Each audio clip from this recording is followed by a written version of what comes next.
बिस्मिल्लाहिर्रहमानिर्रहीम, अस्सलाम वालेकुम। इस वीडियो में हम आपको पेट्रोल की कीमत पर, मरियम नवाज के क्लिप पर, शहबाज गिल और कमल शोजब का एहसन इकबाल की इस तस्वीर पर तबसरा और एंकर पर्सन इमरान रियाज खान के तबसरों के अलावा आंखें खोल देने वाला क्लिप भी दिखाएंगे। सबसे पहले आफ्ताब इकबाल का ये क्लिप देखें कि किन करप्ट लोगों को हुकूमत दे दी गई है। जब तक ये हुकूमत है, ये खुद तो तरक्की करेंगे लेकिन मुल्क नहीं कर सकता। ये नई फैक्ट्रियां लगाएंगे, आप देखिएगा। अबू धाबी में नई फैक्ट्री लग रही है, बहुत बड़ी रिफाइनरी लग रही है। जरा रिसर्च किया करें। मरीना में फ्लैट्स पे फ्लैट्स लिए जा रहे हैं। मरीना दुबई 2। सर ये सहाफी किधर गए, वो क्यों चुप है?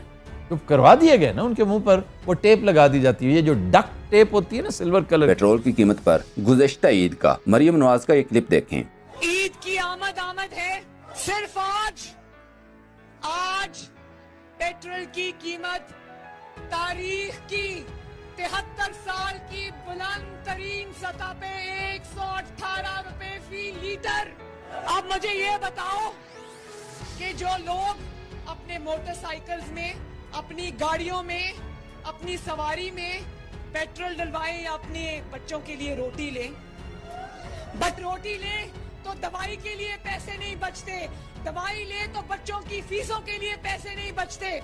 और देखो अब ईद की आमद है। इस पर शहबाज गिल ने मरियम नवाज का ये क्लिप शेयर करते हुए लिखा, मरियम सफदर साहबा की तरफ से अवाम को ईद मुबारक। बहुत दुख हुआ करता था अवाम की तकलीफ का, पूरे 118 रुपए लीटर। इस पर एक social media activist Mohammad Akram ने लिखा, मोहतरमा मरियम नवाज की जुबान से अपने दुख सुनकर अवाम रो पड़े होंगे। कमल शोजब ने लिखा, मरियम झूठी फितनी, तुम्हारे सीने में दिल भी प्लास्टिक का है जो शरीफ खानदान के लिए धड़कता है। अवाम से इसका क्या लेना देना, झूठ पर जितने मर्जी लिफाफे चढ़ा लो, इसकी गटर जैसी बदबू आती रहती है। तुमने अवाम पर जुल्म करके इनका कलेजा चबा लिया है, शर्म से तुम और तुम्हारी नस्ल डूब मरो। दूसरी तरफ शहबाज शरीफ ने ट्वीट किया, मुझे ये कहते हुए बड़ी खुशी है कि 720 मेगावाट के करोड़ पन बिजली मंसूबे ने काम शुरू कर दिया है। गुज़िश्ता हुकूमत के पौने 4 साल में इस मंसूबे पर कोई खातर ख्वाह पेशरफ्त न हो सकी। ये सी पैक के तहत मुकम्मल होने वाला पन बिजली का पहला मंसूबा है। स्क्रीन पर यह खबर देखें जो सिर्फ चंद माह पहले की है। करोड़ पन बिजली मंसूबा जून में मुकम्मल हो जाएगा। इस पर शहबाज गिल ने जवाब दिया, इम्पोर्टेड हुकूमत के नफ्सियाती मरीज वजीर आजम खुद इतनी कॉमन सेंस के मालिक हैं तो पटवारियों का बेड़ा कितना गर्क होगा, अंदाजा करें। 4 साल काम नहीं हुआ और वो भी एक हाइडल प्रोजेक्ट पर, और 2.5 माह में मुकम्मल भी हो गया। काम शुरू करने के बाद नून लीगी व्हाट्सएप ग्रुप की सहाफी आसमा शराजी का भी ट्वीट देख लें। लिखा, पेट्रोल की कीमत जैसे सख्त फैसले और कितने हैं, एक ही दफा बता दें प्लीज। और इसी हुकूमत में इनका ये बयान भी देख लें, पेट्रोल की कीमतों में 30 रुपए बढ़ने से स्टॉक मार्केट मुस्तहकम हुई है। अब IMF पैसे भी देगा, लेकिन महंगाई के तूफान को रोकने के लिए हुकूमत को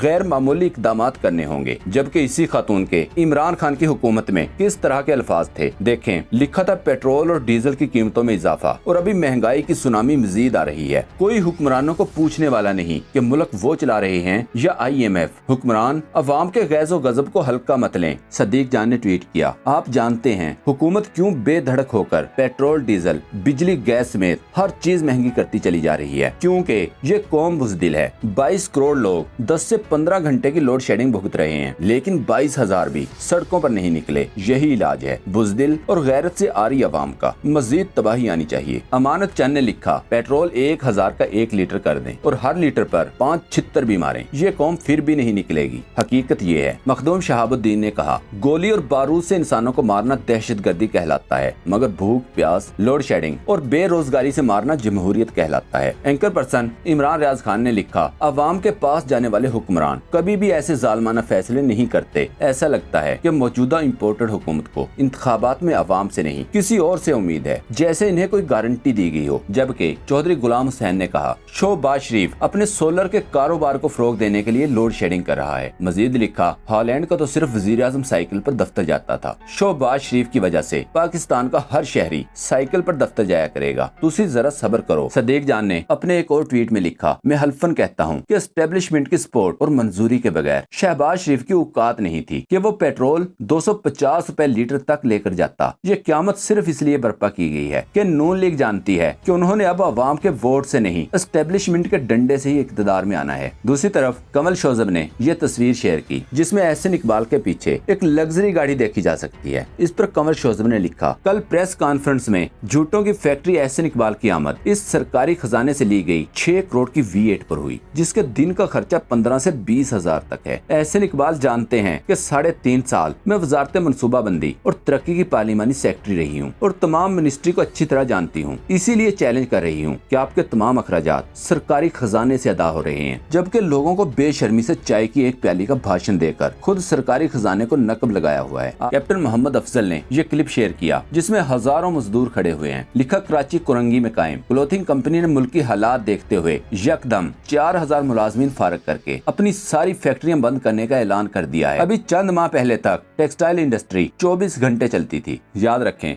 पेट्रोलियम कंपनियों के मुताबिक पेट्रोल की फरोख्त 40% तक कम हो चुकी है। यानी पहली हुकूमत ज्यादा पेट्रोल फरोख्त करके कम मुनाफा लेकर जितना कमाती थी, ये हुकूमत पेट्रोल महंगा करने से भी इतने पैसे नहीं कमा रही, उल्टा कारखाने बंद हो रहे हैं। मुल्क का नुकसान, जिम्मेदार फसलें खास तौर पर धान मुंजी की काश्त नहीं कर रहे, जिसके असरात आने वाले दिनों में देखने को मिलेंगे। टैक्स लगाने से सरमायाकार आने की बजाय भाग रहे हैं। इसकी मिसाल आप इस तरह से ले सकते हैं कि फर्ज करें सब मुमालिक एक दुकान है, सबसे ज्यादा ग्राहक किस दुकान पर आएंगे? उसी दुकान पर आएंगे जो चीजें सबसे कम रेट पर देगा और वही दुकान तरक्की भी करेगी। इसी तरह सरमायाकार भी इसी मुल्क में आएंगे जो सुपर टैक्स नहीं लगाते। Can never repay their loans. Senator, are you saying that you're opposed to debt relief for impoverished countries? No, we should forgive the debts, but that's not going to help those countries very much. Okay. What will? Tax cuts.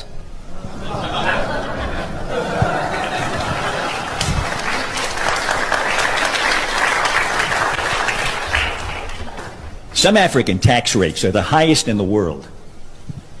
In Tanzania, the 30% rate kicks in at $475 of income. Plus, they have a 20% value-added tax. It gets added to everything you buy. Those high tax rates make it impossible to build capital in those countries. So nothing gets built. Not factories, not roads, not anything. Poor African countries have the lowest wage workers in the world. And yet a company like Nike, for instance, can't put a factory in one of those countries because of the oppressive tax rates. Taxes have killed any possibility of economic development. They've killed any hope of these countries ever helping themselves. And that leaves them completely at the mercy of charity and loans. And here's the worst part. Do you know why those countries have such high tax rates? Because of us. To show us that they can raise enough money to pay back their loans. But taxes can't raise any money if they kill the economies. So it turns out that the tragic, unintended consequence of our good intentions toward Africa, our kindness, is that we have encouraged those countries to lock themselves into a gruesome economic depression. If we don't urge those countries to cut their tax rates, they will never grow their economies. People will live lifetimes of unemployment. Disease will be rampant. Poverty will be permanent. And children will be hungry. And our charity will never be enough. आखिर में हारून रशीद का ये clip देखें। लिखा, वो clip मैंने आज ही देखा है। हमने जितने टच देने थे दे दिए। मेरी बात सुन लो, अगर 6 दिनों बाद तुमने दोबारा इंतशार फैलाने की जुर्रत की तो कहानी में एक टच बाकी रह गया है, वो जेल का टच है, तुम्हें जेल में फेंकेंगे। हमजा शहबाज ने पिछले दिनों कहा, इमरान खान न्याजी 6 दिन के बाद मैं तुम्हें जेल भेजूंगा। सुबहान अल्लाह, कुकड़ी शेर को खा जाएगी। दोस्तों, पाक ट्यूब 24 को सब्सक्राइब करना ना भूलें, लाइक करें, शेयर करें और कमेंट सेक्शन में अपनी राय का इजहार जरूर करें। शुक्रिया।